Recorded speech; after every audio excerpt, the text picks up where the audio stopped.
biohazard.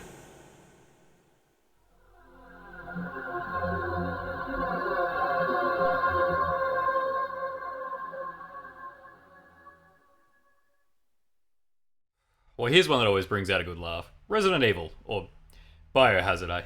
I only have the Japanese version.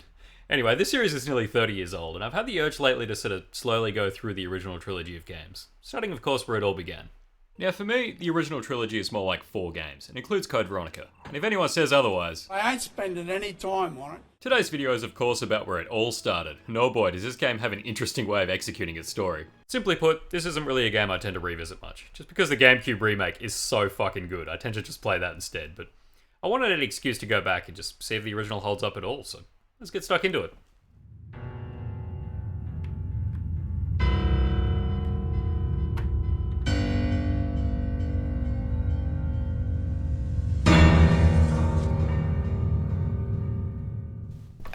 Alright, so we know what we're in for here, so let's just embrace the 90s cheese.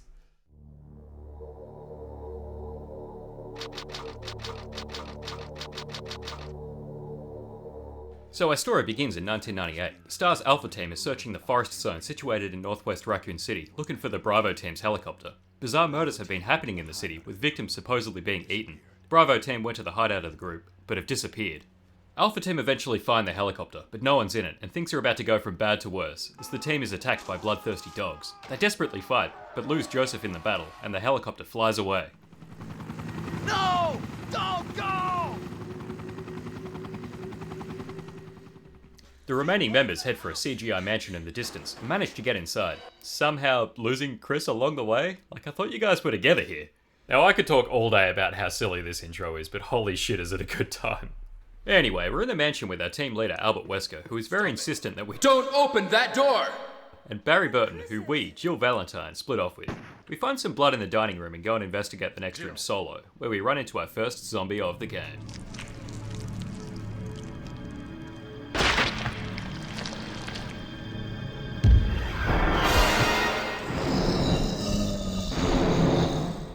We're not fucking with this shit, so we head back to Barry, who takes out the zombie for us. We reckon this is pretty fucked, but heading back to tell Wesker, we find that he's disappeared, so now it's classic horror time and we split up.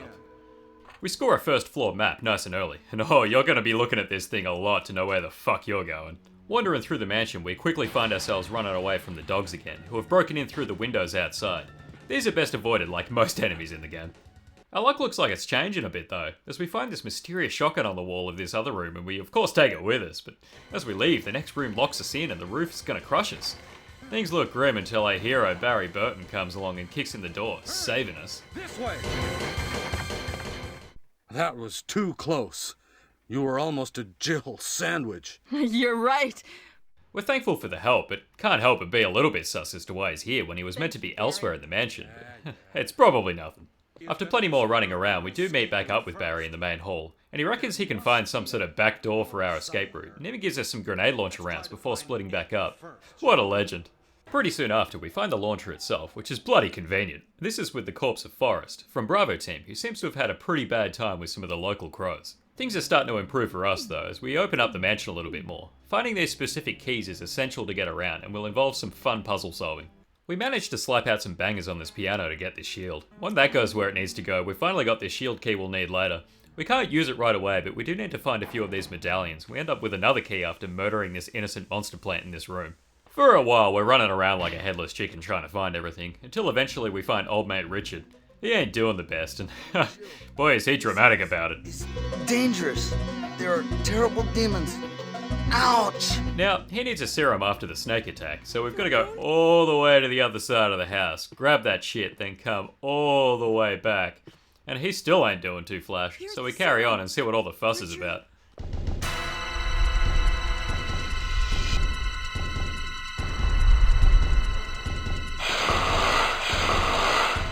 No, it's pretty big, I guess. Now this fella is pretty tough, but it's nothing a few grenade rounds won't sort out, so he buggers off. We get the medallion, but manage to get ourselves poisoned in the fight, and after we collapse, a mysterious figure comes to our aid, leaving us in the save room. We head off to the next area, dealing with a few dogs along the way. When we clear the water in our way, it somehow blocks our pathway elsewhere, because on top of everything else this evening, we refuse to get soaked as well. It looks like we need a battery, so we go to the residence to find one, and we see what other evil is going on in there. The locals here aren't any better. They seem to have imported some spiders from Australia too. In our efforts to find out what the fuck we need to do, we end up underneath the residence, and while we don't find any batteries, we do find some fucking sharks. Yeah, that should be the end of them. Suffering your jocks. Oh, we have to deal with this big fuck-off plant also that doesn't seem to be too happy to have us around. Things were going well until they weren't, but luckily our hero Barry Burton comes to the rescue. We separate again because plot, and we finally find Wesker, who's making excuses and going on about opening up more of the mansion rooms like we haven't been doing all the work. Now we head back to the mansion, no battery in hand, and a new enemy to worry about.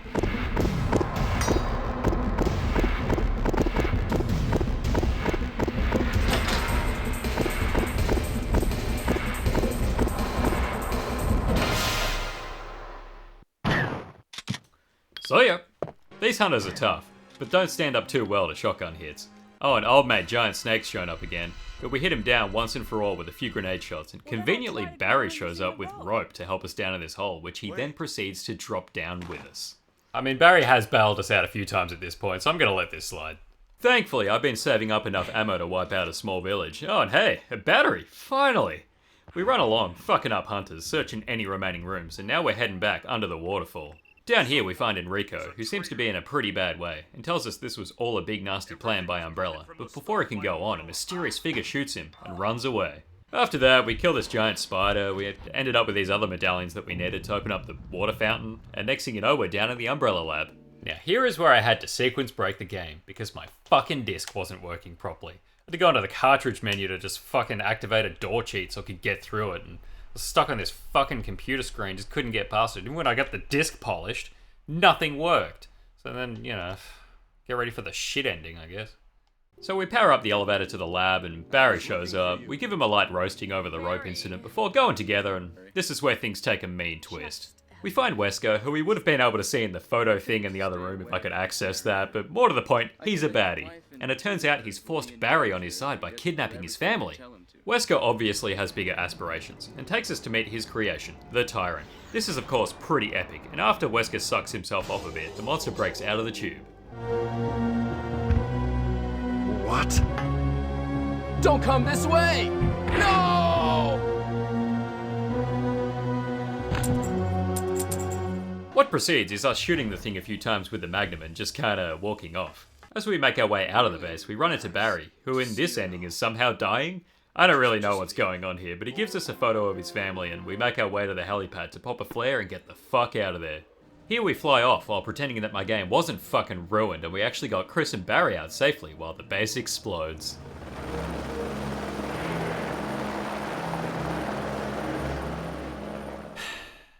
Yeah, this fucking pissed me off, but hey, at least we all know how it's supposed to end with, you know, the tyrant battle and the fucking house exploding and you get Barry and Chris out, but you know, all that aside, it was a really fun ride, and it's executed so poorly that it just comes back around into being amazing again. Just, the silliness still works, you know, nearly 30 years later.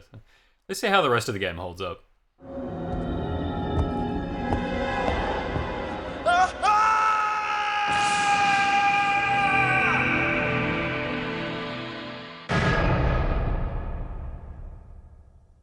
Now, Resident Evil executes the essentials quite well, while falling on its face in other areas. Mostly the voice acting. This is of course one of the first things that comes to mind when talking about the first game in the series. While the quality of acting has improved steadily in each sequel, the first game is the most memorable for all the wrong reasons. It's easily the most dated aspect of the game, and obviously as a result of bad English-speaking actors reading bad dialogue written by someone who doesn't speak English as their first language. I'm really embarrassed to see you now. Just leave me. Go quickly.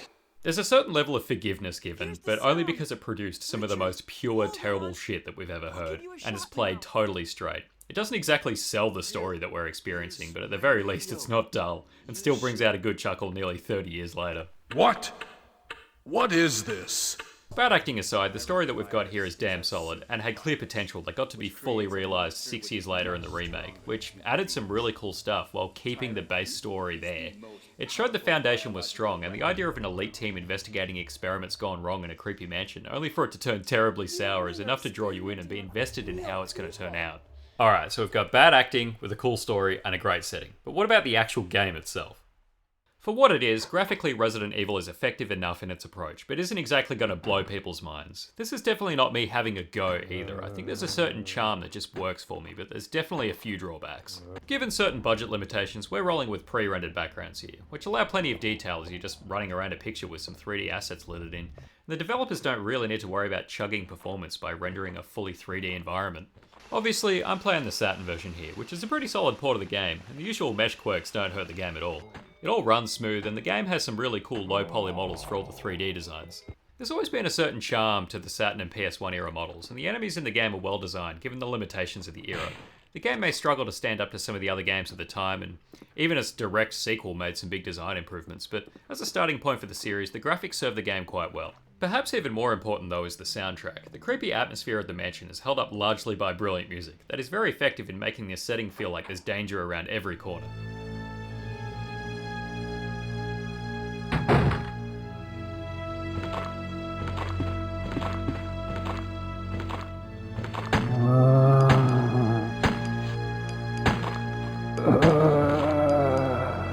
Now the Spencer Mansion is full of all sorts of nasty creatures, so let's talk about them. So obviously the main enemy you'll be running into, or around, will be the zombies. And as we all know, Resident Evil has one of the most iconic enemy reveals in gaming history. These guys aren't too difficult to deal with, but you'll often find yourself needing to evade them rather than wasting precious ammo taking them down. At least in the early game. I ended up being a total ammo hoarder, so I wasn't too worried later on. Once you learn their patterns, it becomes easy enough to just get around them, however. But not all enemies are going to be quite so slow. The zombie dogs in this game I often just cleared out of a space, which is easy enough if you have a comfortable distance to just pop them off. Hunters I just didn't really want to fuck around with evading most of the time, so I would usually just clear them out of a space immediately. They'll go down either with a few shotgun hits or a grenade round. They show up later on when you return to the mansion, and it spices things up quite well, keeping you on your toes after you've just been in this other area where you've been dealing with these massive spiders that were as cool as they were frustrating. None of the enemies really feel unfair. Even the lab monsters are easy enough to either evade or take down if necessary, and the weapons you're given, while hardly plentiful, feel unique.